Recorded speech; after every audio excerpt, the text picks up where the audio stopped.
So recently there has been a lot of Batman news leaked on the internet, and while there's always information about particular superhero films, of course I'm going to talk about the Batman. Batman is one of my favourite superheroes. So we've got a lot of stuff to cover today, and I wanted to share it with you guys, because it is all really interesting.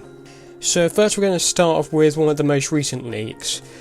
Now, I just want to say all the news I'm gathering for this video is credited to DCUverse on Instagram, so go check him out. So, we're going to start off by saying this. The Riddler is said to be heavily inspired by the version shown in Batman Earth 1, the comic. He is responsible for the death of the mayor, which will lead to a power struggle between several Gotham politicians, including the Penguin. The Riddler trophies from the Arkham games etc. appear. God damn it, why do we have to have the Riddler trophies in there? That was the most stressful part of the Arkham games. Anyway, the trophies are meant to serve as the Riddler's calling card, which will be present at his many crime scenes.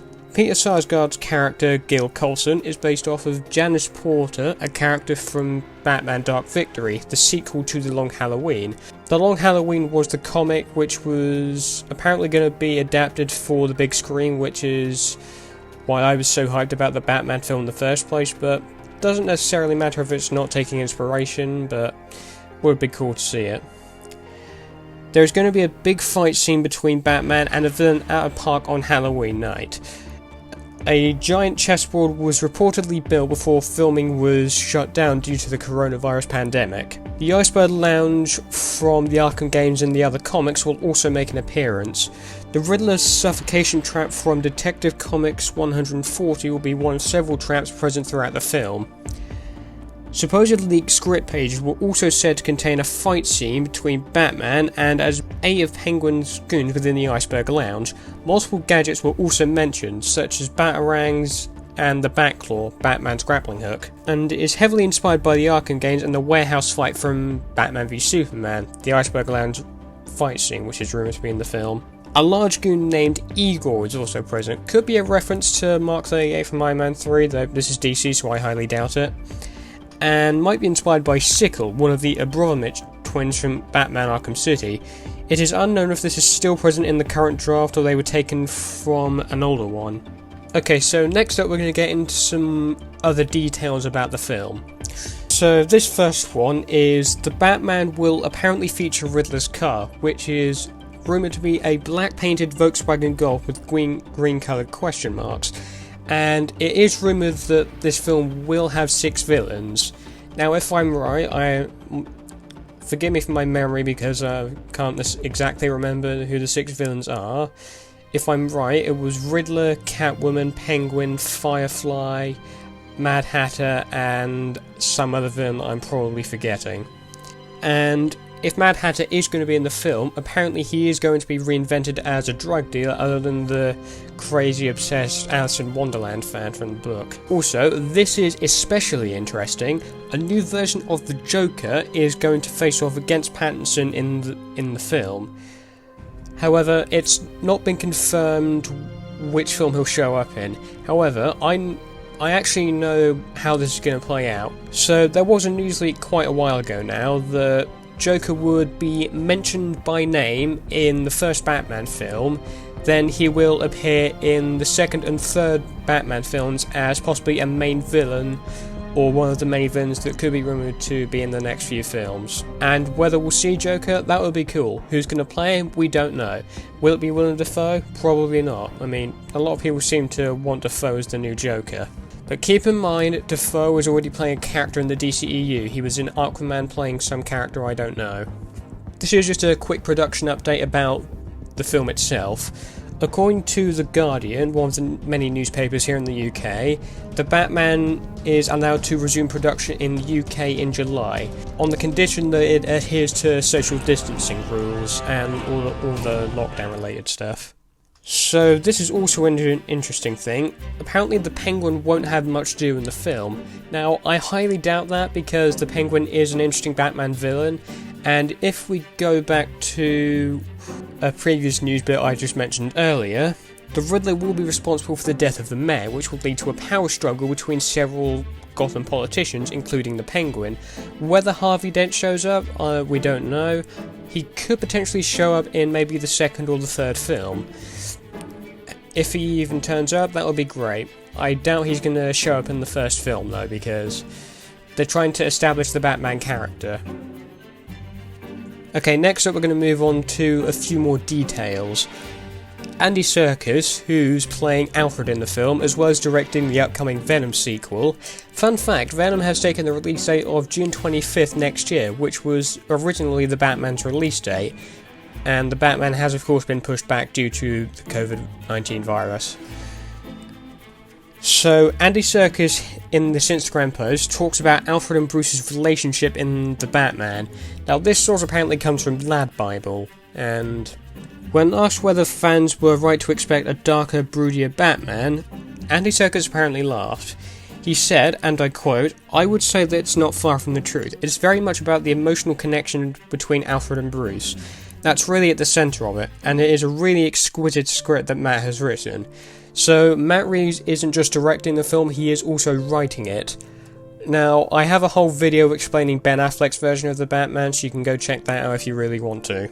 And apparently, Colin Farrell is going to be wearing prosthetics in the film for when he plays the Penguin. Now, that does actually sound pretty interesting. I mean, prosthetics you can use for the Penguin because in the comics, the Penguin is kind of hunchback like the guy from Frankenstein, and he normally has like a giant nose, which is common with the Penguin. But I'm not necessarily expecting an actual comic-accurate version of the Penguin. I'm kind of expecting a more modernised, twisted version of the Penguin, kind of like the version that we see in the Telltale games version of the character, because he has history with Bruce, and in reality he's just more modernised as a character in the Telltale games, the Penguin, so I would particularly like to possibly see that in the film if Matt Reeves has actually written it into the script. Okay, so moving on, this is sort of a story detail, if you will. According to Thomas Polito, don't know who he is, the Batman is going to play out like a Sherlock Holmes story, with Catwoman as Batman's Irene Adler and Riddler as his Moriarty, with Batman of course playing the role of Sherlock and Alfred presumably playing the role of Dr. Watson. Now, this sounds particularly interesting because this film apparently won't feature too much action, because this is supposed to focus on more of the detective side of Batman than the whole brooding action side of everything, which is pretty interesting. We haven't really seen much of Batman's detective side in film before, so this is particularly interesting. I mean, I doubt we're going to see the detective side in the Snyder Cut because, well, it's based on a lot more difficult and weird stuff. Okay, moving on. The Batman has also taken direct inspiration from various Batman TV shows, movies, and comics, even down to specific character storylines. A few of these inspirations, if you will, include Darren Aronofsky's cancelled Batman Year One film, which was going to come out, the 1989 Batman film, The Dark Knight Returns, which is pretty interesting, Fox's Gotham, and even a little bit from the Harley Quinn cartoon on the DC streaming service. And now I haven't watched the Harley Quinn show. I really want to get to it, though I'm not really sure if I can watch it because I'm not sure if the DC streaming thing is available in the UK yet. If you know if it's available in the UK, then please let me know. And this is an interesting part that comes from Matt Reeves himself. Robert Pattinson's Batman isn't fully formed yet, according to Reeves himself. Reeves said, and I quote, "I just feel like, well, what I'd love to do is get a version of this Batman character where he's not yet fully formed, where there's something to do in this context with who that guy would be in this world today, and to ground him in all of these broken ways, because at the end of the day, this guy is doing all of this to deal with trauma in his past." That is particularly interesting because the suit kind of reminds me a little bit of Batman Zero Year, and I'm sure a lot of people have seen this as well. And it is really interesting. I particularly cannot wait for this film now because of all these details. It just sounds fantastic.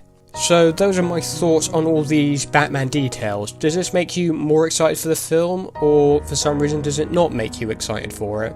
I mean, I am beyond excited. There's a great cast and Matt Reeves is directing and writing this. I don't know what you could hate about this. It's it's going to be really good. While I myself had reservations about Pattinson when he was first cast, everyone always has that feeling when a new character is cast in the role of a beloved character. I mean, it's been that way with Doctor Who, and it's been that way with Batman. I mean, there was backlash when Michael Keaton was cast, so of course there was going to be backlash with Pattinson. I mean, there was backlash with Affleck as well, and Affleck turned out to be a pretty good Batman in all respect, even though he stayed for DVS and Justice League.